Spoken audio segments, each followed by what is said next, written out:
Hello, friends. Welcome inside, at least for me, Ben Garrett, the Riverland Roofing Studios, that little house up top. Riverland Roofing for all your roofing needs. 662-644-4297, riverlandroofing.com. Also, our thanks to Allen Samuels Chrysler Dodge Jeep Ram of Oxford, our presenting sponsor, online at allensamuelsoxford.com. Call them today for your next car, truck, or Jeep, 662-234-8000. He's Zach Berry, Kevin Scarbinsky of the Birmingham News coming up in just a little bit. But first, Zach, how you doing, man?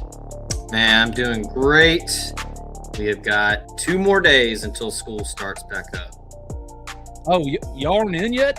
We're in. We've been going since last week. No, yeah, so that's why we did the last minute, or not last minute, but the beach trip right before school started. My oldest starts on Wednesday, so.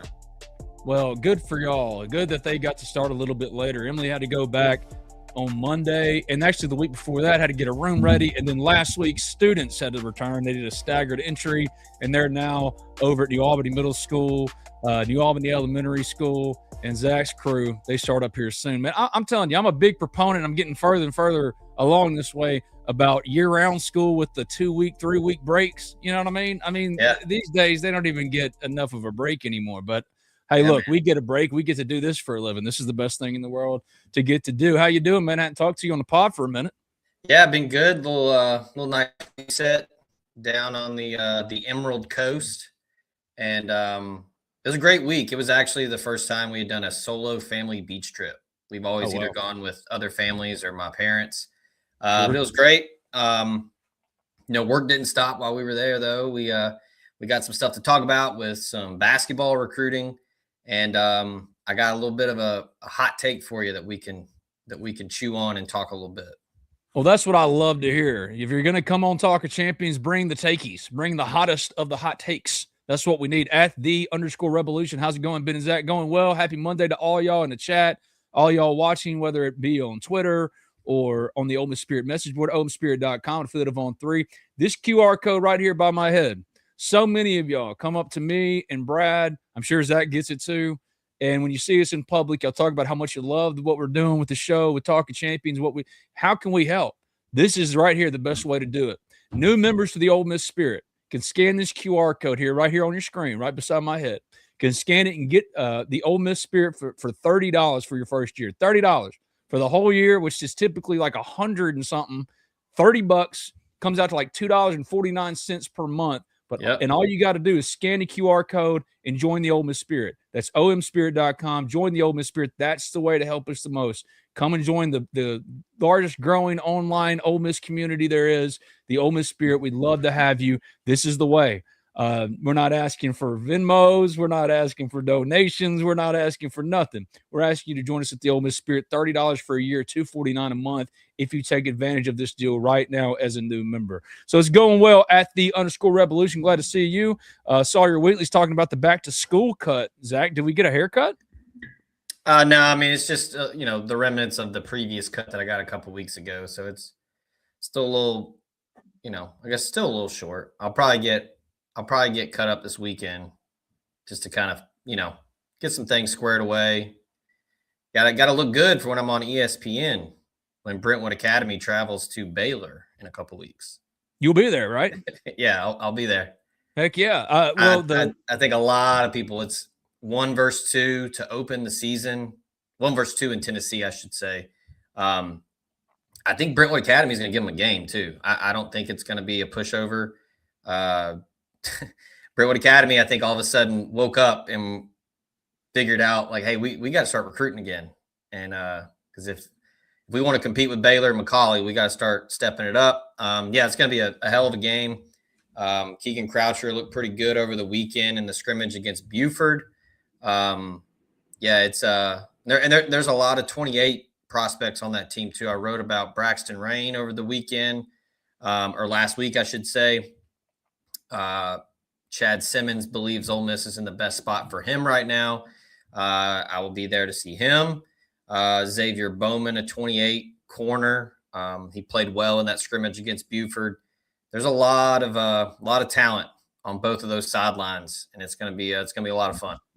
All right, so let's play a little thought exercise because we're gonna be getting a hot take apparently from my guy Zach Berry later. Dakota King, my guy in the chat's already dropping some hot takes. My friend Alex Bryant says God is good all the time, and all the time God is good. Alex is awesome. Actually works in law enforcement here in New Albany, and you need to tell your boy Jimmy Edwards over there at the sheriff's office. I got some questions, man, because some smoke shops were raided around town the other day, and like, man, some people I've been hearing nothing but like, my smoke shop, I can't get into it now. And they got some explaining to do, but not Alex Bryant. He's the absolute best. Dakota King, hot take, Kentucky beats LSU. I saw where Brian Kelly was doing his predictions on how LSU will do in the upcoming year. He had him starting, and before I cut it off, because it's Brian Kelly and his voice sounds, it sounds like, I don't know. It's just grating. It's very family. Family. I can understand how some think my voice is grating. Because, like, when you hear a voice that is grating, it's hard to get it. Brian Kelly, I can't get it out. I can't get it out of my system. Family. Dude, the code switching used to be. I wonder if his accent's going to change a little bit now that his son is on staff at Ole Miss. So he might do like a Mississippi twang instead of Louisiana. I don't know. Walk through the team finger and going, guys, I'll tell you. Hi, guy. He can't dip and talk. You know what I mean? Yeah, he try because that's what he does. But he had him 4-1. He had LSU losing to Ole Miss if Trinidad Chambliss does what he to do. Losing to Kentucky, I don't. Hey, look, Will Stein's I like me some Will Stein. Do I think that's gonna play out? I don't know, but we'll see. The hot take. What is your hot take? It's killing me. 6 minutes in, give me a take. The Kentucky LSU game will hinge on whether or not Lane is in Dallas for the entire week. If he is, there's a good chance that Kentucky could win.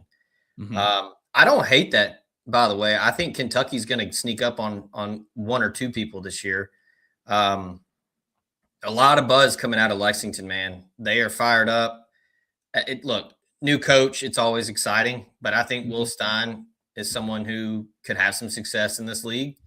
Now, I'm not saying Kentucky's going to, be a football school all of a sudden, but I do think he's going to sneak up and get somebody. It might be LSU. Well, have you watched any of the videos? This is an LSU podcast. I'm not doing it. I'll just simply say the Sam Levitt doubters, critics out there, of which there are two currently talking to you on Talking Champions. He's not running from the allegations from some videos I've seen recently. You know what I mean? He's got something to prove.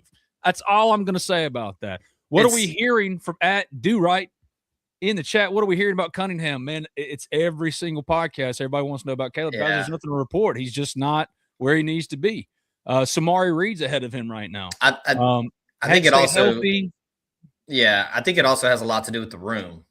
I mean, I think that we're gonna talk position groups in a little bit. I think that wide receiver room is sneaky good, and there's a lot of upperclassmen ahead of him. And he was hurt. He missed a lot of time last year. He's got a lot of catching up to do. But there's not really an update. I think you've got Deuce Alexander, you got Horatio Fields, you got Jonte Cook. I mean, there are guys ahead of him that are older, that have played. He's still young. I mean, people forget that, he's still only a sophomore. I mean, this isn't going to be there's not a lot of Jeremiah Smiths growing on trees out there. So it takes a special dude to walk right in and play.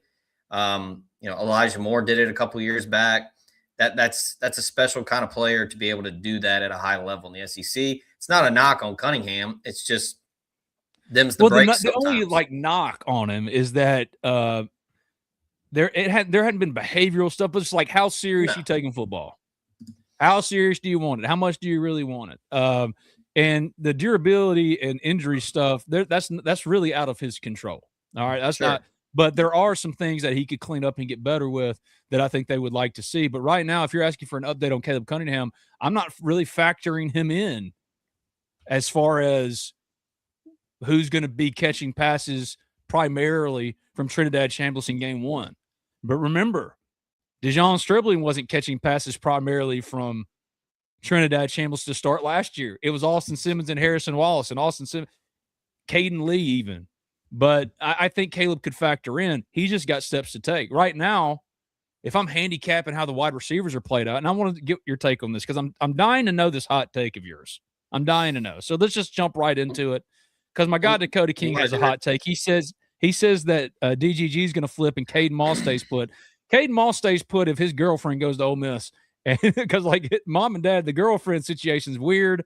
If she ends up not going to Ole Miss or whatever, Caden Moss, I would expect of those two to flip. I'm not getting into all the girlfriend stuff, but the bottom line is, it's like a lot of I could much more easily see Caden flipping than DGG. So leading into your hot take as we start the show with hot takes with Zach, I got Kevin Scarbinsky coming up talking with Brad, but right now it's me and Zach. We got some recruiting stuff we want to hit on. All right, thought exercise, and this is where I was going before we already got off. If you had to have one to build your future college football program around, you only get to pick one of the two Baylor teammates. It's either Keegan Croucher or DGG. Say you're Kentucky. You get one of them, right? One of them to potentially build out of what has been mired in the wilderness for you. Who would you take, Zach Berry? So you're asking me if I was Will Stein? If you were Will Stein or whoever, like you're a coach who took over a program that you're pretty much starting from scratch, all right? You've got no obligations as far as how you spend your NIL money. You have nobody telling you what is right and what is wrong, but you can only really afford one of them. Mm-hmm. I would go with okay. Yeah, I'm going Keegan Croucher. I'm going quarterback. I think quarterback is easily the most important position. And look, a lot of people are going to say, well, if you're just going to say that because he's an Ole Miss commit. No, that's not diminishing what David Gabriel George is and what he could be. I mean, I think he's someone who could play as a freshman. But I think the quarterback position is so important. I mean, that's why Ole Miss is in the mix right now for getting back to the college football playoff. That's why Ole Miss is getting a lot of buzz for, going 11-1, 12-0. Some people think that Ole Miss has a chance to win the national championship. It's because of Trinidad Chambliss. And Kejuan Lacey is a big part. I think some of the revamped rooms around the offense and defense are a big part of that. I think you could go as far as to say Pete Golding's mindset and how he has run this program since taking over is a big part. But the main component of why Ole Miss is in that conversation is Trinidad Chambliss. The quarterback is important. You have to have a quarterback. It doesn't matter what you have on defense. It doesn't matter what you have in the backfield. Quarterback is the trigger man. He is the one that is touching the ball on every single play, barring being out of the game for a Wildcat scenario or whatever. I take the quarterback. Wild Rebel? You mean the Wild Rebel? Yeah. What one Houston Dale Nutt tried to run? Wild Rebel. I'm going quarterback. And just also from people that I've talked to, when I was at Elite 11, I talked to a lot of people on and off the record. People rave about him. They rave about it just on the field, but then off the field. Like he's a kid that's essentially been away from home for 3 years. He went to Cheshire Academy. Now he's at Baylor. He's not at home every day. I think he's a kid that's matured already. I think he's already used to that grind, that lifestyle. He is someone that loves football. You were talking about, when you question players, how much do you love the game? How much do you love the grind? He is someone that thrives and he really enjoys it. I think people are. I'm not going to say anything about the ranking. The ranking doesn't matter, but people want to see a 5-star quarterback. I think he has a 5-star tool set. I think his skills, what he can do at the quarterback position, is going to make Baylor a much better team. And that's not a knock on Briggs Cherry. Last year, he was a great quarterback. He signed with Louisville for a reason. But I think what Keegan Croucher can do under center is going to only make Baylor even more dangerous and even more prevalent in the national rankings. I think that you go with Keegan Croucher because of the position and how important the value is at that position. And I think that he brings plenty of it. And I mean, people rave about him. People that know way more football than me, people that are agents, are scouts, have been on college staffs, have been in, professional organizations. They say that he's got the it factor. A lot of people said that about Chambliss last year, and that was why he was so special and how he transitioned so easily. I find I that to think be such lazy canned analysis, the it factor. I can't really describe it. It's just he has it. I hate that. Sometimes the cliches work, man. And yeah, if you don't know how to describe them, here's the thing. I agree with you pretty much 110%. It has nothing to do. Like DGG is a luxury item for the best programs out there that are already built. If you're rebuilding a program, and that's the hypothetical we're throwing out here, you of course go with the quarterback, the projectable quarterback, and upside of the quarterback because it's the most important position. But if you're telling me Ole Miss could only have one in this recruiting class, Keegan Croucher or DGG, I would probably pick DGG because I would like, well, Deuce Knight might be the quarterback and Keegan Croucher's a year or two away and they're closer to contention, and that might put them over the top. That's why it made no sense for the Raiders to draft Ashton Genty at 6 overall, because that does nothing really for a real rebuilding program at all. It's a luxury item for programs that are already built, generational talent or not. And DGG is a generational talent, without a doubt. Generational talent. Ole Miss still wants him. He's committed to Tennessee. They'll continue to recruit him. But if you're rebuilding, it just depends on where you are. Like if you're Tennessee, right, and it came down to it doesn't go well this year, and it's either go get a transfer quarterback, but man, you got to dip into what can we do? How can we get some money?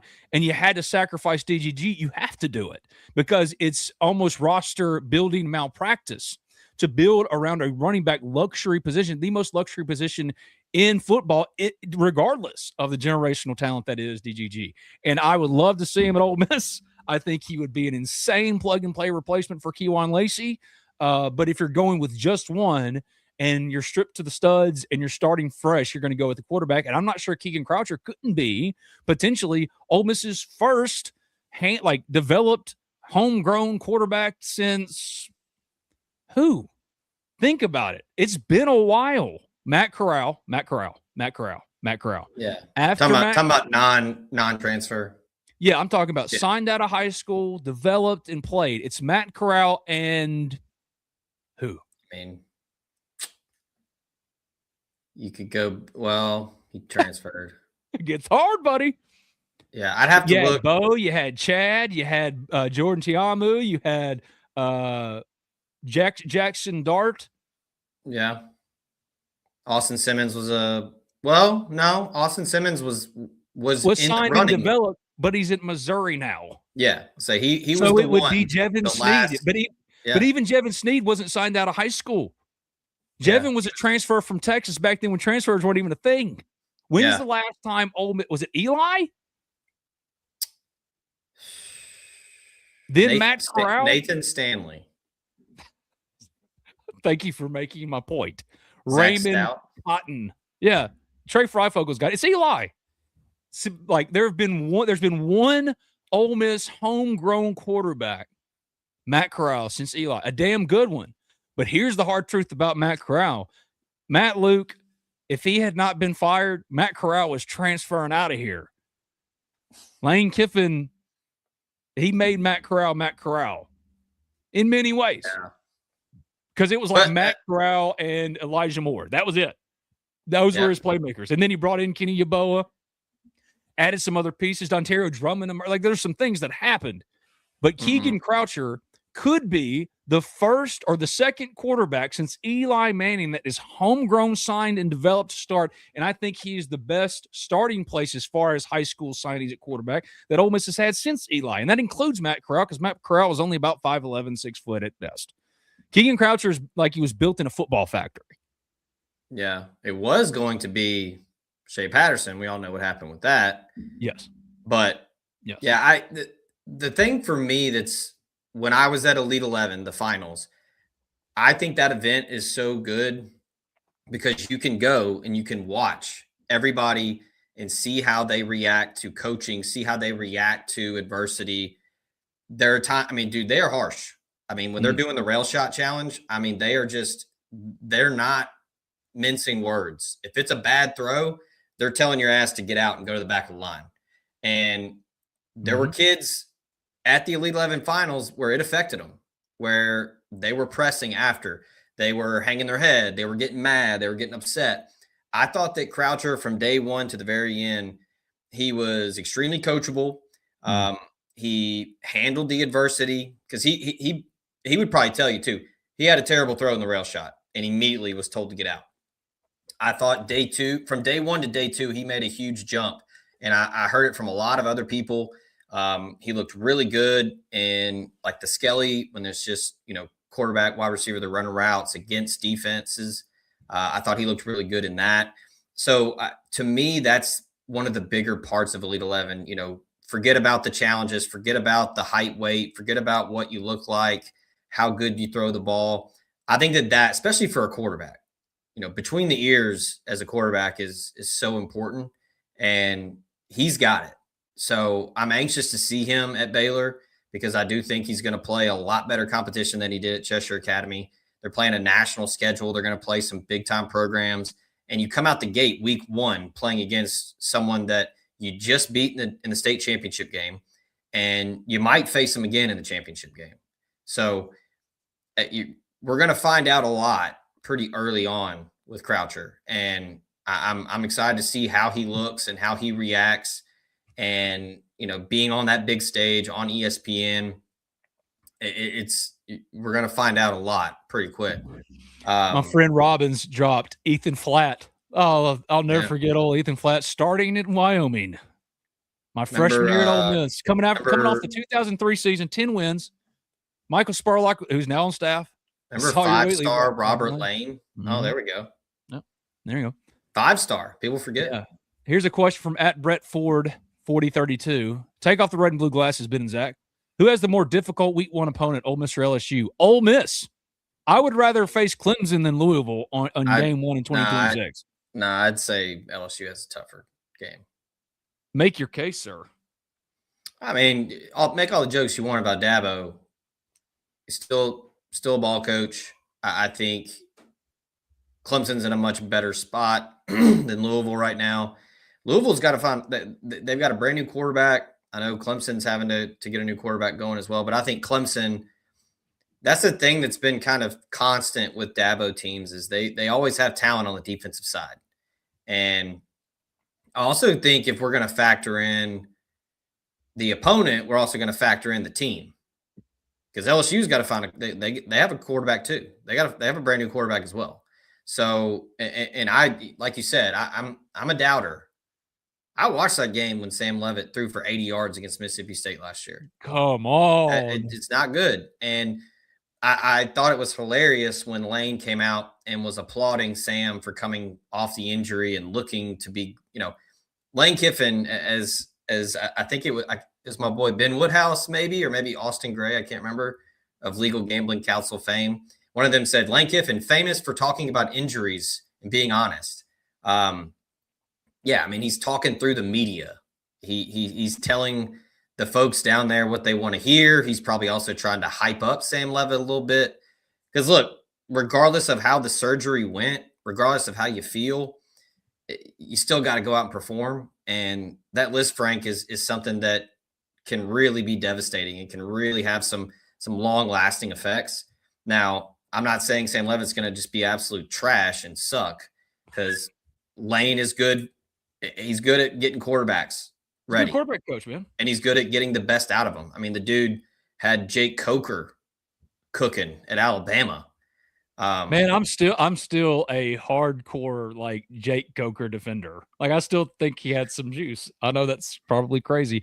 Sawyer Wheatley's asking in the chat. He said, "Hey, do y'all see the slide video?" Who hasn't seen the slide video? Here it is. Look, man, if we're talking power rankings, if we're talking power rankings on which college football coach has to make it about them at every single moment, it's Dabo Swinney. Oh no, it's Lane number one. Well, he takes his social media break and then he runs off and posts shirtless thirst traps on Juice's account. I just want to do one thing real quick because Did you see the picture of him posing with a gar? Yeah, on a boat. Like, somebody's got to tell him that's not a fish that you post a picture with. Can I just take a minute and defend this, though? The slide in the office. Like, ask your little self when you were 8, 9, I don't know. if you grew up and you had full say, whatever you want goes, who wouldn't put a slide in their office? That looks awesome. Now, it's corny because it's Dabo, but I would do that, except at the end of it, I wouldn't be sliding onto a mat. I'd be sliding into like a basket of mashed potatoes. You know what I mean? Well, that Dabo might get old was like, hey, hey, it worked for Google. Why not Clemson? Yeah, that now you made it douchey. Because I didn't think about it. The thing, he's been doing it for years, though, where they run down the hill. He's got to be the first one down. He's always got to be out in front. That's lame. That's another thing, too. Coaches who run out with the team, like I know this is an Ole Miss podcast, so we're going to talk about Pete, but Pete's not like that. I'll be interested to see if he does that this year because he didn't do it in the playoffs. Like Pete said, and he genuinely believes this, and he'll say it, quote, I don't think it matters who the hell runs the players out of the tunnel. He doesn't care about that. No. And it's a very welcome thing. All right, let's go to a couple of things in the chat. Then we're going to jump to this interesting thought exercise from one Ole Miss Muse on Twitter. Great follow on Twitter at Ole Miss Muse 1, and kind of gets us into what I wanted to talk about with Zach. At Hurston Williamson 603. Love you, Ben. Thanks, man. I would say great hair day, but you have a cap on. Have a great week. Same to you. Charlie asked, any update on Braden Pegues, JJ's cousin? Where you at, Ben? I'm right here, and I can't get an update, really. I just haven't heard anything in regard or connecting Ole Miss and Braden Pegues. What about you, Zach? Nothing. I wish I had more for you. I'm being honest. I don't have anything. All right, so I came across this on the Twitters, and I liked it. Ole Miss position groups ranked. Ole Miss is in its second full week of fall camp. John David Baker talked today. You can read all about that at the Ole Miss Spirit, OleMissSpirit.com, affiliate on 3, a basket of mashed potatoes. I couldn't think of anything. I didn't want to say anything, gross, but then mashed potatoes, I don't know. But you can read all about that at the Ole Miss Spirit. John David Baker's media availability, the only one he'll get all year. That QR code on your screen is for the Ole Miss Spirit. A new member, sign up, $30 for a year. $30. That's $249 a month. This is how you can help us the most. That QR code right above Zach's head. If you haven't tried us out, please sign up at the Ole Miss Spirit, omspirit.com, omspirit.com. All right, so position tiers, before we jump into some other things. Tier 1, he had quarterback, running back, defensive line. Ole Miss is in its second week of fall camp practice. Tier 2, linebacker, wide receiver, cornerback. Tier 3, offensive line, tight end, and safety. Safety surprised me at 9. I would have put safety more like 5 or 6. If you had to do the tiers of Ole Miss position groups, would it start with quarterback? Because for me, I saw a few things differently. I went D-line, running back, then quarterback, or then linebacker. Number 4 is quarterback because I still have questions about the depth. Number 5, wide receiver, we agree. Number 6, cornerback. Number 7, safety. Number 8, tight end. And number 9, offensive line, because I don't know what I think about the offensive tackles. But I would put defensive line as the tier 1 position for Ole Miss. I'm becoming more and more bullish on it as Ole Miss practices. Not only did William Eccles say that he thinks last week, talking to us here on Talking Champions, that he thinks Blake Parshas could lead the SEC in sacks. But Centarian Perkins also talked about rushing the passer more, especially compared to last year when he was always exclusively a linebacker. They didn't really have any other choice but to make him a down-to-down linebacker. That's his future in football at the next level. He's going to be a primary linebacker. But because of Luke Farelli and Keaton Thomas, he's going to be allowed more pass rushing opportunities and could get closer to that 10.5 sack total as a sophomore, which tied for the team lead with Princely Umanmielen. I'm not saying he'll get there, but when I asked him the over-under at 7.5, when I put it at 7.5 for Centarian, he said, yeah, I'm taking the over, so I'm going to take it too. For you, how would you tier Ole Miss's football positions just from what you've seen so far and what you think about Ole Miss right here and now, Zachary? I mean, I have no issue with tier 1. I think you could probably put that in, I don't know. I was going to say put it in cement, but that doesn't make any sense. You could basket a basket of mashed potatoes. Write that one in pen. Like if you like, we'll go with like the bracket, verbiage where it's like your Sharpie, as was that John Rothstein says it. Quarterback, running back, 1-2 without a doubt. I mean, you could probably do 1A, 1B there. They're both preseason All-Americans. On 3 put out their preseason team this morning. Both of them are on it. I think that's well done by Chris Lowe. A lot of people are going to make a case for Arch Manning. I think Trinidad is, in my opinion, the runaway best returning quarterback in college football, and it's not even close. It's not saying that Arch can't be good, but I think Trinidad is the number one guy coming back. Kewan Lacey, right there. I have no issue with that. Defensive line, man. This group is, I don't want to put words in his mouth, but I think talking to people around the program, talking to Randall Joyner, I mean, he is probably as excited as he's ever been when talking about the defensive line group. They're deep, immensely talented. I think they're going to be some guys that surprise a lot of people. I think Blake Purchase is going to be a big-time guy for this defense. I think Jordan Renaud's going to flash. It's going to come in waves because they're so deep. So when Blake Purchase is going off in week 2, 3, 4, and then you got Maldonado pops up in week 8, 9, 10. I mean, they're so deep. They're so talented. I think William Eccles is the best defensive lineman Ole Miss has had in a very, very long time. I think it's like having Walter Nolan for his entire career, except pretty much, yeah. And William, I think he has a chance to be better than Walter because he's done it more often. Like Walter was more proof of, like he hadn't quite become that yet, but then he did. William's been that guy, and there's a question from at ATF 521. Who do you think will be the top 3 for Ole Miss in sacks? Blake Purchase, I think, if I had to predict, would be in there. Don't forget last year, William Eccles and Cam Franklin both had 5 or more sacks. I'm not saying William Eccles is going to have 7.5, 10, but he wants double digits. And he's got competition because Cam Franklin can get to the quarterback, Blake Purchase, Suntarine Perkins. If I had to make a top 3, I'm going to pick 2 defensive end edges and also a defensive tackle because sometimes it just works out that way. Jonathan Maldonado could get in there, but I'm probably going for Suntarine Perkins, Blake Purchase, and like William Eccles. And it sounds kind of chalky because it is, but like I think that they'll have better usage than they even had year before, you know? Yeah, I'd agree with that.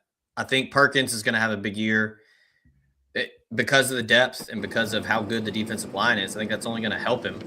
I think Maldonado is someone that the staff really expects to make a difference. And I think Purchase is going to surprise a lot of people. He just got buried in the depth chart over at Oregon. It just kind of happens that way sometimes. And I think Reynaud is somebody that he flashed for an Alabama defense where it's the same thing. He kind of got lost in the shuffle. You're probably going to have William Eccles and Cam Franklin fighting over sacks a good bit, which is a good thing for your defense. Shout out Joe Judge with the beard, by the way. Swear I thought that was John Garrison for a second. Yeah, for a second I didn't recognize him there. But yeah, I mean, I think you're going to have a loaded defensive line group. Tier 2, I'm probably going interior offensive line if I can break up the offensive line group there. I think right there in the middle with Delano Townsend, Bryson Sanders, and Patrick Kudish are as good as anybody in the league. And then after that, I would probably go corner.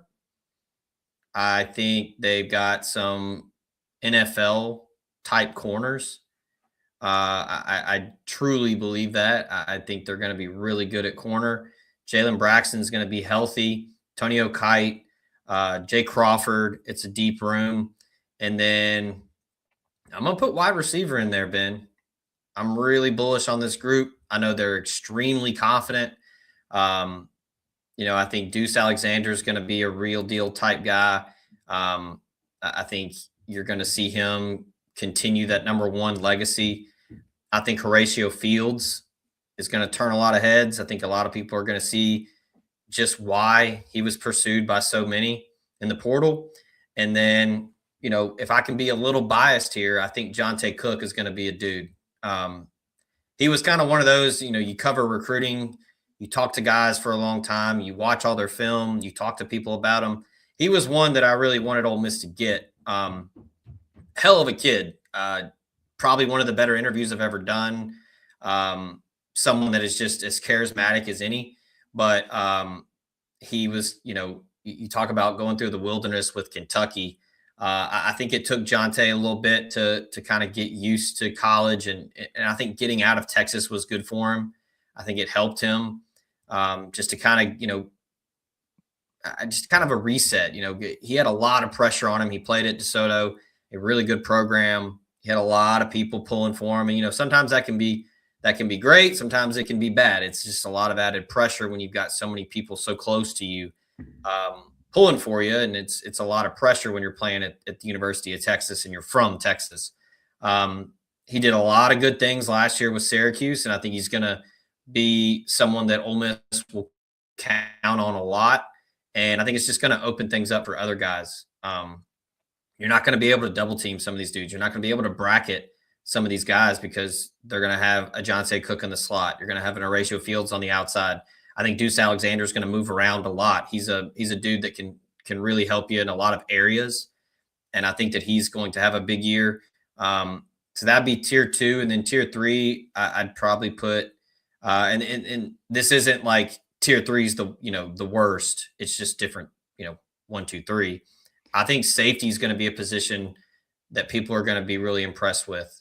I think that's the biggest pushback I had for the whole list from Ole Miss Muse. Again, great follow on Twitter. Like, he had safety last, and I'm like, hold on now. I mean, you could take some issue with Jonel Aguero's ability to cover, but that's a better safety than any safety back there that Ole Miss had at free or strong last year. Kapina Gushkin did some good things, but like Sharif Denson and Jay Crawford and Jalen Braxton has positional versatility. Jalen said he's playing cornerback right now. It's him and Kite starting. Jay Crawford's going to start too. It doesn't matter who starts, but like I'm listing off depth options here. LaDarian Clardy, Dorian Barney, Nick Cole's still here. I mean, it's not like Nick Cole's gone anywhere. He's the one that was starting against Miami at free.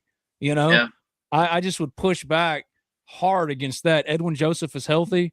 They added 5 transfer defensive backs in the portal. They addressed it as much, if not more so, than pass rush. And I put safety at worst, like at the very top of tier 3 is what I'm saying.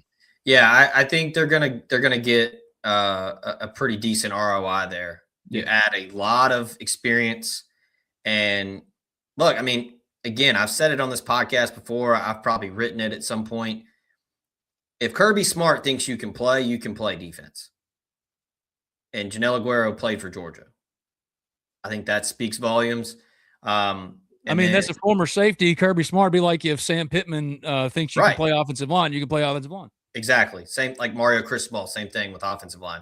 Yeah, I think Ole Miss is going to get a lot out of the Florida kids, both Fields and Denson. I like the safety group. It's just, there are a lot of other groups that are ahead. Man, I kind of want to go back and if we can add, just because they get forgotten a good bit. I put special teams up there in tier 1. Heck yeah. I mean, Lucas Carnero's first team All-America. Oscar Bird's excellent. What a weird thing for the Ole Miss internet to get mad about, by the way, seeing Kejuan get to like fielding punts in practice. Guys, Kejuan Lacey's not returning punts. Not happening. Hey, and if he is, whatever. Who cares? I mean, Reggie Bush returned punts for SC back in the day. It worked out. True. If you think that that's a play that you can maximize, you're going to put your best guy back there. Ole Miss defense holds Louisville over under 14 points on September 6th at Cheney Young, 70-13. Sorry to cut you off. You're saying under? Yeah. Do you want to get into the hot take here? Yes, give me the hot take. We got to get to Kevin Scarbinsky, and also give me the most pressing thing in Ole Miss recruiting. You have the floor completely. I'm going over on that, by the way. I have it like 38-17, but that's over. Yeah, 40. I mean, they might get a garbage touchdown, but I think, okay, so pressing for recruiting, basketball, transfer portal. Mm-hmm. Ole Miss has got to get Duke Brennan. He is someone that played some big boy basketball at Villanova. I think Ole Miss needs the size. They need the rebounding. I think he is someone that can make that team much better in the front court. And I think it will free up some of the tweener, power forward, center types to play a little more in their position offensively. I think that's someone that you have to get if you're Ole Miss. I think right now it's Ole Miss and Oklahoma. I talked a little bit with some folks late last night, early this morning. I think that's where that one stands. I like Ole Miss's chances right now, barring Oklahoma coming in late with a huge offer. But I think that that's somebody that you need to add to your roster if you're going to be in the conversation playing in March, playing meaningful games in March. I did see our boy Joe Tipton. Tipton tipped me off. He sent me a tip. John Rothstein said that Micah Hanlington is pursuing a 5th year of eligibility. Played at Florida last year. NC State, Ole Miss, and Southern Cal are in the running there. 4 points, 6 rebounds last season for Florida. That's another one, man. If you can play for the Florida Gators in 2025, 2026, you can play basketball. But bottom line is Ole Miss, Mojave King's not going to happen. Maybe he does, but like last I heard, that ain't happening. And if it doesn't happen, they got to add more. The Villanova forward would be 1. And when we last talked to Beard, he said they could get up to 15. So that would make sense. It could be Micah Hanlington. Hanlington. Hanlington. Got it. 7-footer. There's another rebounder for you. Yeah. Well, Stefan Cisic is 7 foot, but I just when you talk about those tweeners, man, that's the one thing that stuck out to me at practice. I was like, where's the size and where's the shooting? Hey, well, if you need some size, 7'1", 260 is a good place to start. Yeah, I don't do. What's the hot take? Give me the hot take. All right, the 2026 Ole Miss defense will be better than the 2014 Ole Miss defense. Not 24 though. No, better than both. 2014 and 2024. That's your hot take? That's not scorching. That's not as scorching as I thought it'd be. William Eccles said that to me straight up. He said, I think we can be better than 2024. And that was the best modern era defense in Ole Miss history. So it's not a scorching hot take. People are not talking about the defense enough. And I do agree with that. I don't understand. I talked to several people at media days and they were saying the same thing. They were like, hey man, I looked at the depth chart and like they're loaded. That's why like my guy JD Pickell, love him to death, but what he cites when he leaves Ole Miss out the playoffs, or when he has something critical to say, or this, he always cites the defense, and mainly he talks about how the yards per carry average that Ole Miss had last year against, which was around five yards per carry. To which I say, yeah, and they got rid of 2 of their worst run defenders in that way. Now losing Princeton hurts because he was your sack leader, but like. They got better, and they got better at all 3 levels. Deeper at defensive line, linebackers, they actually play the run. And in the secondary, the criticism we have like Jonel Aguero is that, he can run fit and he can run defend. I wonder how well he can hold up as a back end, defensive back free safety center fielder.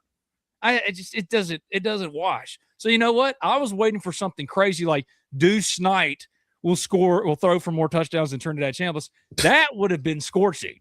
That would be insane. Yeah, that would have been nuts. Instead, you brought up something that could absolutely happen. I mean, that's how they believe, or what they believe, over in that building. They believe they have that quality of talent. Yeah, there was a stretch in that 2014 season where Ole Miss was giving up less than 2 touchdowns a game. They averaged 16 points allowed per game. That was first in FBS. Cinco Golson was just out of his mind that year. He had 10 picks. Awesome. Consensus All-American. He was a runner-up for the Nagurski.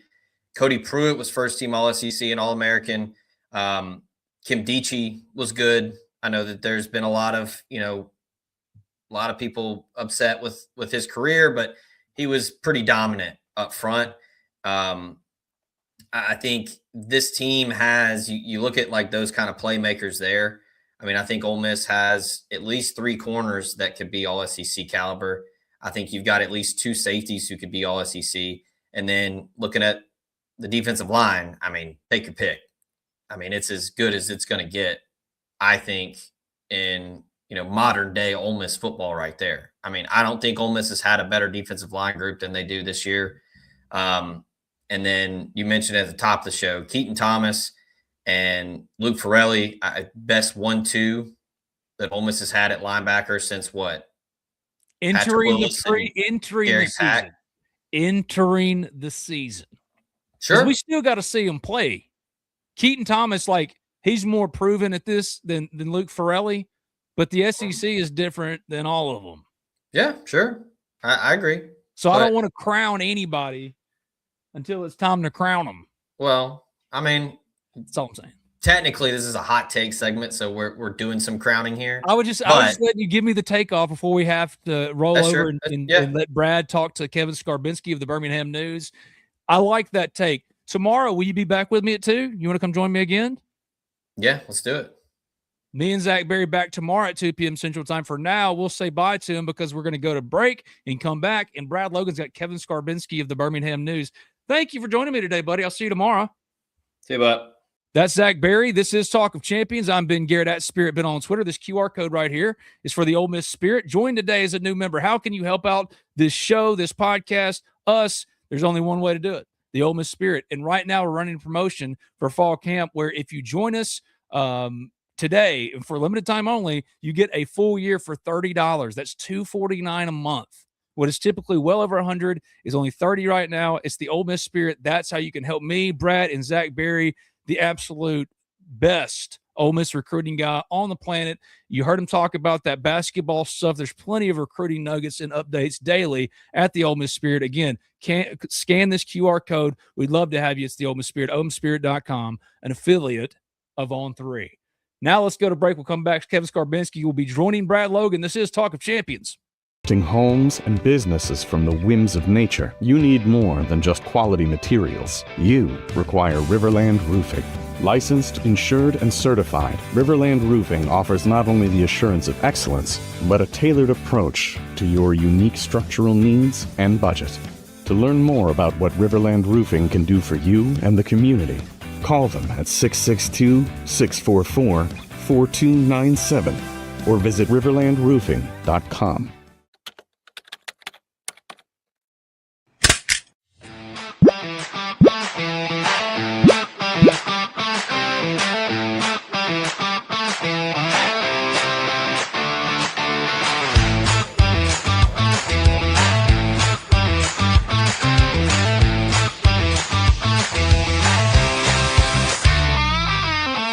Hey, Rebels, your truck is here. Alan Samuels Chrysler Dodge Jeep Ram in Oxford presents the all-new Ram Rebel. It's Ram, the Rebel way. Send an unmistakable signal. Rebel 24/7.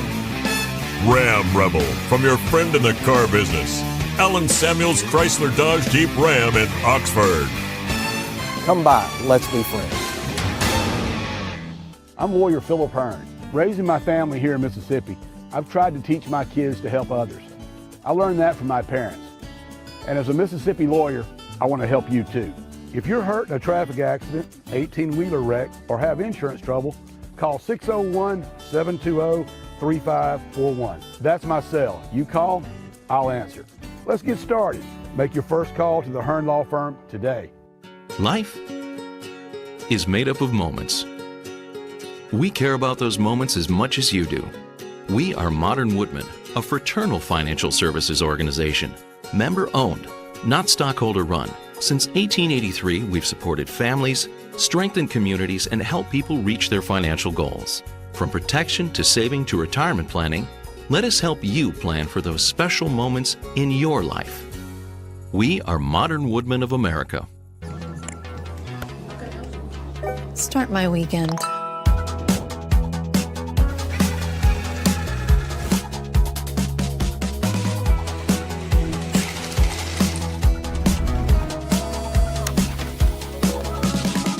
Own your day on the Network for Connected Living. There's more to see. Right now, get 4 free 5G phones and 4 lines for only $35 a month with a 5-year price lock. C-Spire. Customer inspired. Welcome in Kevin Scarbinsky. If you've heard that name, you've probably read a lot of his columns in the Birmingham News. He's doing his own thing now. It has it on YouTube page at Scarbo Knows. And then, of course, that's kevinscarbinsky.com. Kevin, thanks for jumping on today. It's about football season. Yes, it is. And thank goodness, Brad. It's good to be with you. All of this offseason talk about congressional legislation and lawsuits. I know I personally, just as a football fan, I cannot wait to see actual game action on the field so we can talk more about the sport we all love. I want to start interesting in the state of Alabama. You know, we went to SEC Media Day. As you heard, there wasn't a lot of talk about Alabama, a team that finished 11-4 last year. Kalen DeBoer, I thought, had a really good year, made the college football playoff. This year, not a lot of talk. You talk about Keelan Russell coming, or is the quarterback. What's it like in the state of Alabama, and kind of what is your thoughts about the Crimson Tide this year? It is interesting, isn't it, that Alabama is not on the tip of everyone's tongue, and the people whose tongues it is on the tip of have been speaking with forked tongues, and they're just shredding Kalen DeBoer. I don't know where this Kalen DeBoer haters club has come from all of a sudden, but as you said, he did improve from year one to year two. Look, he inherited an impossible situation. You're following the greatest coach of all time. And even the greatest coach of all time was not at his greatest his last 3 years. And yet people seem to forget that. Now, it was an incremental decline the last several years under Saban, but they weren't quite the same. So many players left. I mean, the starting quarterback for Ohio State was at Alabama. He left when Nick Saban retired. The best defensive player in America, Caleb Downs, last year, he left when Nick Saban retired. So they lost a lot of talent, but I think DeBoer has done a fine job. And this is really the time we can judge him, because this is really his roster. It's going to be the first quarterback that he signed, he recruited, he signed, he developed from start to finish, whether it's Austin Mack, the transfer from Washington who came with DeBoer, or it's going to be Keelan Russell, as you mentioned, the uber-talented sophomore five-star that everybody sees greatness in the future for. We still don't know. They haven't announced a starter. I think it won't be that long. Maybe a week or two, maybe get at least through one scrimmage. But, yeah, it is very unusual for someone like Nick Saban to be able to talk about Alabama flying under the radar. We haven't seen that in this state in a long, long, long time. And it's always, you hear people say, you don't want to be the man that follows the man. You want to be the man that follows the man that follows the man. So Kalen DeBoer is the guy that followed the man. And then Nick Saban still all over the SEC, all over the SEC network, and so he's always kind of in the shadows. And as you know, he's at a lot of the games. Let's stay in the state of Alabama for a moment. Alex Golesh coming up from South Florida. A lot of Mississippi flavor. Deuce Knight, the talented quarterback out of George County High School in Mississippi, went to Auburn. Now he's transferred to Ole Miss. Former Ole Miss head coach Hugh Freeze was fired from there. Now Alex Golesh is at the helm. I had a chance, Kevin, when Ole Miss played Auburn in the Super Regional, I talked to a couple of people down there and said, look, man, you got the stadium, the fans, the pregame, postgame. You've got everything figured out from a marketing side. What do you guys need to do? And he just smiled and said, man, we need to win. What can Alex Golesh do to inject a little bit more enthusiasm into that program and get some W's this year? Well, he's already injected some enthusiasm, just some of the different decisions he's made, some of the things he said. He's got an edge to him. Longtime SEC fans will get this reference. I see a little bit of Pat Dye in him. He's got a chip on his shoulder. He's got kind of an edge to him, which you have to have in that job. Look, it's one of the tougher jobs in the country. You're smack dab in the middle of Alabama and Georgia, and you got to play both of them every year. And they haven't beaten either one of them for a while. So it is a difficult job, but it's also a job that if it's done right, you can hit some pretty high notes. And pretty much every Auburn coach before the last two hit some high notes in their first or second year on campus. And that goes back to Dye. It was a long run of, Terry Bowden goes undefeated in his first year. Gus Malzahn plays for a national title in his first year. Gene Chizik wins a national title in his second year. It's amazing how Auburn coaches have been able to have early success. Now, a lot of them couldn't sustain it for very long, or they certainly didn't sustain it at that level. But one thing Golesh brings, and this is something Auburn has not seen since Gus Malzahn was there, is a competent offense. If Auburn is merely competent on offense, they will win some games this year that they have found ways to lose in recent years. And maybe the best recruit that Alex Golesh was able to not bring in but retain was DJ Durkin, the defensive coordinator. He did a nice job there the last couple of years. They will be good on defense. They've got some real playmakers, a couple of All-American caliber players on defense. So you expect them to be good on that side of the ball. They lost so many close games last year. Again, just get something solid out of your offense. just be able to score when you get in the red zone, be able to make explosive plays. And with Byron Brown, I mean, the dude led the country in total offense last year. Now he did it in the American Conference at South Florida. He didn't do it at Auburn or in the SEC, but he's had 2 3,000-yard passing seasons in the last 3 years. In its entire history, Auburn has had 2 3,000-yard passing seasons.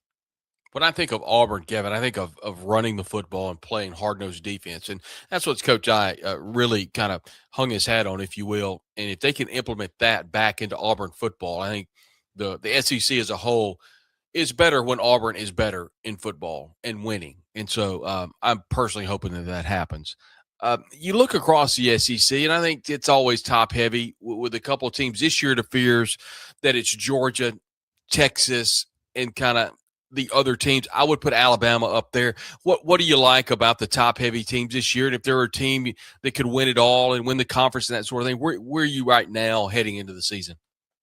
I still don't know if there's that elite national championship team in the bunch. And I think that's the problem as problems go. It's not a terrible one, but the SEC is still very good top to bottom and certainly the upper half, but you just haven't had that great team that's been able to win a national title. I think there are a couple of teams that might be able to do that. I think certainly Texas has the talent with the people that Steve Sarkisian is bringing back. If Arch Manning can take another step forward, you know, we saw a ridiculous catch by Cam Coleman in a scrimmage that went viral on social media. We know how much talent he has at Auburn, but he wasn't really a difference maker. A lot of that was the head coach and the guy calling the plays and the people around him. So Texas, I think, is capable. I think Georgia's capable. I love Gunnar Stockton. And I always, I've been doing this a long time, Brad, been covering SEC football for a long time. When I look at Gunnar Stockton, I see Jeff Berger, the old Auburn quarterback from Cedartown, Georgia, back in the mid-'80s, just a tough as nails dude. I remember doing an interview with Jeff when he was playing at Auburn, and we rode around town in what he called his big-ass truck. And that back when you could do things like this. And we just spent some time getting to talk, getting to know each other. I was the Auburn beat writer for the Birmingham News at the time. And so I see a lot of that in Gunnar Stockton. I think the dude's a winner. But look, if you want to talk about the best quarterback in the league right now, it's Trinidad Chambliss. I don't think it's much of a debate. And I think Ole Miss also has the best quarterback running back combination when you throw in Kejuan Lacey as well. So I think they're going to be very dangerous on offense. They're going to have that big play capability. And as long as Pete Golding's there in whatever capacity he's there now, of course, as the head coach, they're going to play defense. So I think Ole Miss is right on the cusp of that championship contending group. I think Alabama has the chance to be there. Again, we'll see who the starting quarterback is, and we'll see if they can run the ball with any degree of efficiency, which they couldn't do last year. I think those teams are kind of in the mix. I would say separation beyond that. I'm not quite sold on Texas A&M, not quite sold on Oklahoma, not quite sold on LSU for a variety of reasons either. If there's a team that would surprise you this year, Kevin, who do you think it would be? And not named, Ole Miss, Texas, Alabama, Georgia, maybe LSU. Who are some teams that you're kind of looking at this thing? Hey, they might sneak up and get somebody. Well, this is not going to sound like an original answer because a number of people have said this, but Florida, I think, is dangerous because of the talent that John Summerall was able to retain, especially the skill talent. You look at their wideouts, look at a guy like Dallas Baker, and then the only guy that I would put in the same category right now as far as running backs in the SEC with Kejuan Lacey would be Jaden Baugh at Florida. That guy's a machine, and I think he's going to have a big, big year. The real question for them is quarterback. Who's going to win the job? How good are they going to be at that position? Is he going to be a caretaker or a playmaker? We'll see, but John Summerall's teams are going to play defense. I like Summerall. Of course, Auburn thought at one point he was the guy they were going to hire after they fired Freeze, and Summerall opted to go to Florida. When I look at him, he's got a little crazy behind the eyes, and I think that's a good thing. I think you need that in the SEC. I think you've got to have some of that toughness, some of that SOB in you. I see that in Pete Golding as well. I think you got to have a toughness to survive in this league, and Summerall certainly does. But I think Florida might have the roster that they can cause some cause some trouble, maybe not win the league, but do some damage in the league. In a lot of those teams, almost all of them, except Alabama, Ole Miss has on the schedule. I want to talk, kind of stick right there with Ole Miss and kind of look back at last year at the way the Rebels played. Down the stretch, Ole Miss obviously would advance to the Sugar Bowl, Fiesta Bowl, but had some big wins during the regular season and then had all of that kind of happen at the end of the year. What are your thoughts about how Pete Golding handled all that and kind of you just reflecting on the success that Ole Miss had last year? Well, I was so impressed with the way Pete kept that thing together through all of that controversy, all of that upheaval. That took a special coach to be able to do that. Now, that's not the same as running a program day in and day out, month in and month out, year in and year out. And we'll find out what kind of a head coach Pete will be in the SEC. But he did a masterful job of keeping that bunch together. Obviously, Trinidad Chambliss provided some incredible leadership. The game he played against Georgia in the playoff, it's one of the best big game performances by a quarterback in the SEC in a long time. It was so impressive. His improvisation, some of those plays straight out of the schoolyard. But the guy's a big-time playmaker. And then to go on and look, they were right there with Miami. I mean, they played Miami right to the last, obviously to the last throw in the end zone. Maybe it was pass interference, maybe it wasn't. But very impressed with, and I'm not a big Lane Kiffin fan. I'll be honest about that. Haven't been for a long time. Remember him well from his time at Alabama as the OC. But he did a good job building that program, building that team last year, creating a playoff team. But it was Pete Golding that took them over the top and got something done when they got to the playoff amidst all of the craziness and the chaos. So I'm excited to see what Ole Miss football under Pete Golding is going to look like. We see highlights here. We had 6.5 minutes with the team, Kevin, the other day, and it was basically stretching and punt return.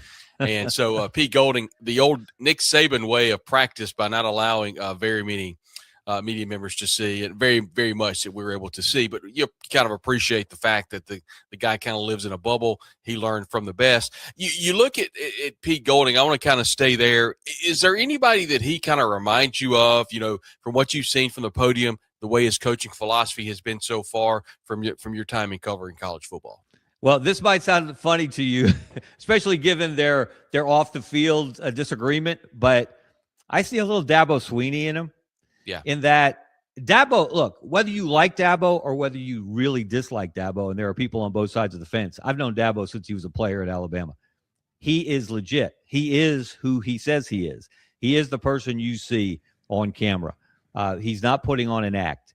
And what we saw from Pete Golding at SEC Media Days, that's as genuine and real and raw as you're going to see from a head coach. And I wish more head coaches had that or felt that freedom to be that way.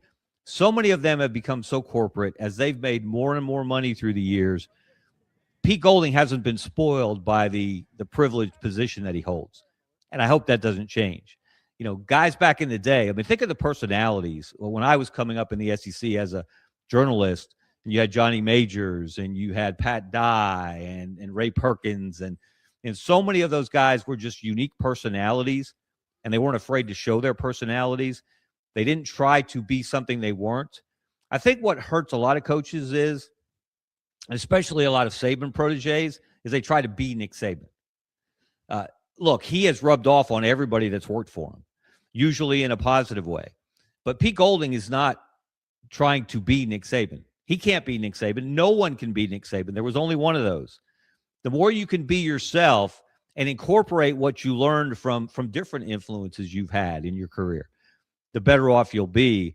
And so that's the real question. Can Pete have that kind of success, continue to have success, and maintain who he really is? So some years down the road, we're not watching documentaries on ESPN where he's talking about it. He's a changed man.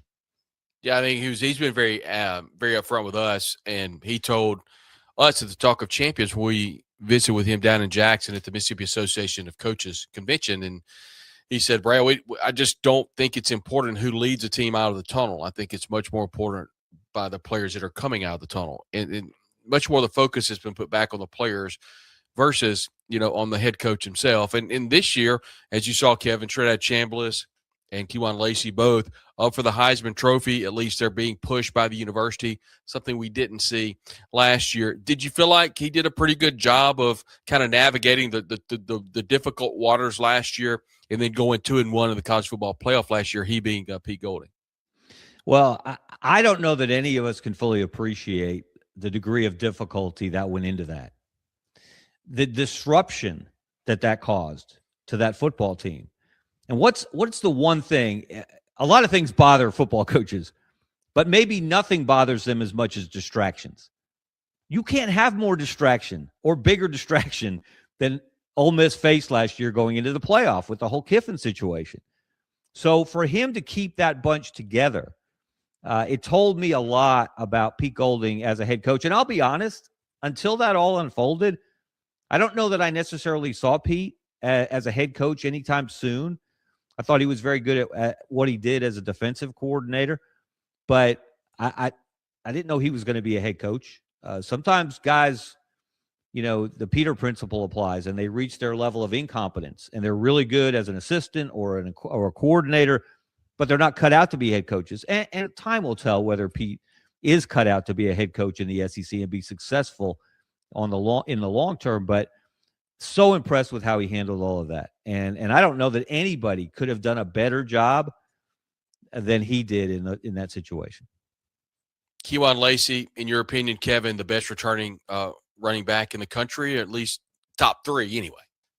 Oh, he's on the short list. Yeah. I love Jaden Baugh at Florida. They're different backs. I don't think Jaden's quite as explosive as Kewan is. Kewan's obviously a threat to take it to distance anytime he touches it.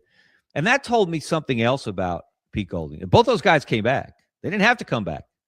They could have gone pro. They could have gone to other colleges to play. They certainly had suitors. They had suitors that knew them very well in one particular case. But what did that say about what they think about Ole Miss and what they think about Pete Golding?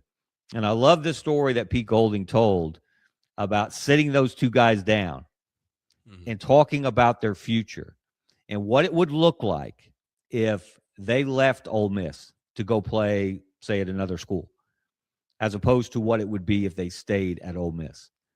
That's a great way. That's a great recruiting speech, example, story, because I think we've lost a lot of that. We've lost too much of that, where guys don't have a long vision. They have tunnel vision.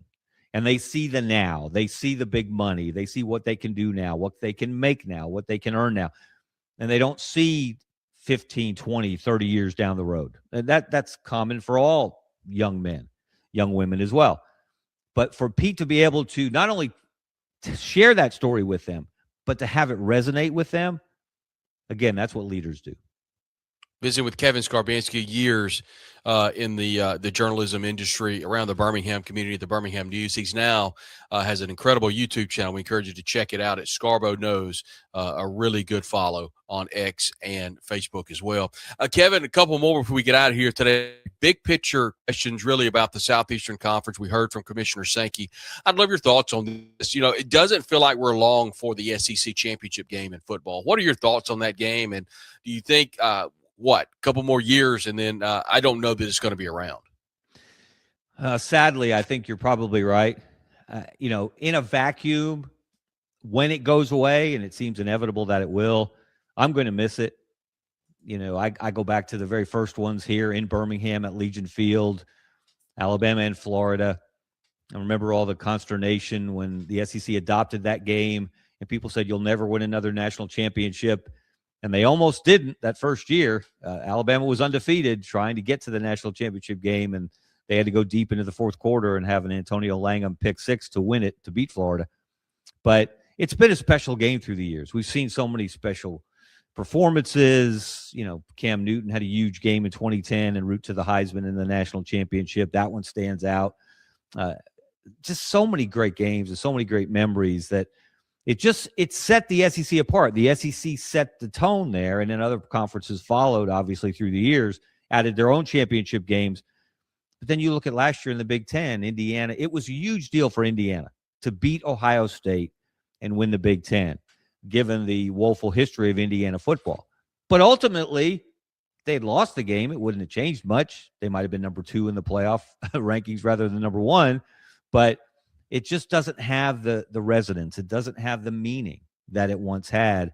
And as the playoff expands, and it seems inevitable it's going to expand, I'm not a big fan of that. I wish they'd stay at 12 for at least a little while longer to see how it works and get the format right, get the selection process right. But it seems inevitable they're going to jump to at least 16 in the very near future. And at some point, somebody has to have some common sense and say, how many games are we going to ask these guys to play? And the byproduct of that, the victim of that, is going to be the SEC championship game.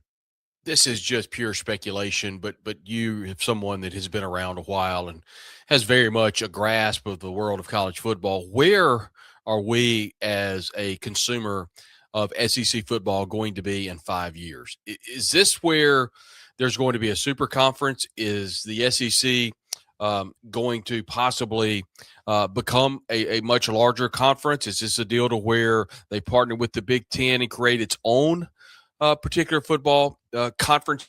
Where do you think we're going to be in 5 years? I hope that's not the case. I hope we still maintain some semblance of regionality. And of course, the Big Ten's blown that up. The ACC has blown that up with their expansion. I do give the SEC a great deal of credit, Greg Sankey in the lead of maintaining regionality as much as you possibly can while you expand to 16 teams. You know, every SEC school is in a contiguous state. You can drive from one SEC state to another, and you don't have to skip any non-SEC states on the way. I wish every conference had followed that approach, but obviously they didn't. But I think that's the point. You know, we're still seeing record ratings, huge attendance numbers. People still love college football. The passion, you're probably seeing it there. I know I'm seeing and feeling it here, that people cannot wait for the first full weekend. Everybody's excited about week 0, but the first full weekend, on that first weekend in September, there's so much anticipation and so much excitement about that because there's a genuine passion for the college game that I've never had for NFL football, but I've had it for a long time for college football, even though I didn't grow up in the South. So I think the way we lose that is if it becomes NFL light far more than it is now. If they do form a super conference, if they do decide, hey, let's take the top 35, 40, 48 teams, whatever the number might be, and let's break away and let's leave some others behind that have traditionally been rivals, traditionally been members of the same conferences. I think that's where you're going to lose a lot of the fans, or at least a significant portion of the fans that you have now. Because obviously, look, the Egg Bowl matters. The Iron Bowl matters. And it matters in years when both teams are competing for championships. It matters in years when neither team is competing for a championship. It matters in years when neither team is really all that good. But still something special manages to happen in games like those. I hope we don't lose that. And I hope that the people who are in charge of stewarding the sport, I hope they at least occasionally take a glance at what's good for the sport and not what is just good for their conference and their league. He's Kevin Scarbinsky. You can catch him at kevinscarbinsky.com. Also, Scarbo Knows on his YouTube channel, and is a longtime journalist there in Birmingham and has written and still writes for the Birmingham News. Kevin, thanks very much for joining us today. We really appreciate it. Brad, I enjoyed it. Let's do it again sometime. That was Brad Logan talking to Kevin Scarbinsky, a great wide-ranging discussion on SEC football in 2026. This has been Talk of Champions. I'm Ben Garrett at Spirit Ben on Twitter. Brad is at Brad Logan TOC. We want you at the Ole Miss Spirit, omspirit.com, affiliate of On3. I've got to stop saying that person in the comments got in my head about it on Apple. Somebody said, Ben, you always say omspirit.com, affiliate of On3, but at least you now remember it, right? At least you now remember it. Now, can I get you to sign up and join us? $30 is the promotion for a year right now. That's 75% off, $249 a month.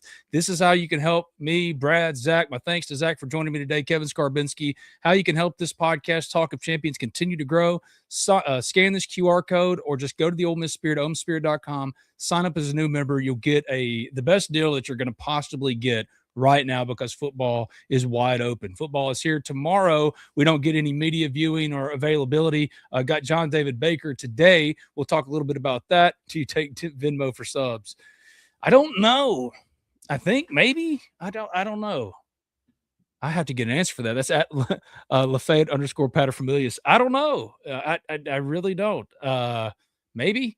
That's a question I haven't faced before, but give it a shot. If not, we'll figure something out. We just want you to join us at the Ole Miss Spirit. Tomorrow, we'll talk a little bit about the JDB press conference today. On Wednesday, Brad and I will both be live from after Ole Miss's next practice availability for us, and as well as a press conference and some availability with players. So we'll hook it up, and we'll see you then every day. Remember, 2 p.m. Central Time. That's where you'll find us. Talk of Champions. More to come. Our thanks to everybody that joined us and all you in the chat, including Lafayette _paterfamilias, my guy Dakota, all y'all in the Spirit Dynasty League in College Football 27. My Delaware Blue Hens are 4-0. A hard-fought 20-18 win over Vanderbilt, but hey, we got a win when no one thought we could with my quarterback, Nick Minicucci. And yes, I know it's really Minicucci because they've got like the audio button to play by his name on their official site. So Nick Minicucci and the Fighting Ben Garrett's Delaware Blue Hens are going all the way. You can read more about it at the Ole Miss Spirit. We'll keep you updated. More than that, this is where you'll get most informed about all things Ole Miss all the time, including basketball recruits that Zach talked about, some football stuff as well, transfer possibilities, blah, blah, blah, blah, blah. It's always there all the time. It's the Ole Miss Spirit, OleMissSpirit.com. Zach and I'll be back tomorrow at 2. See you then, guys.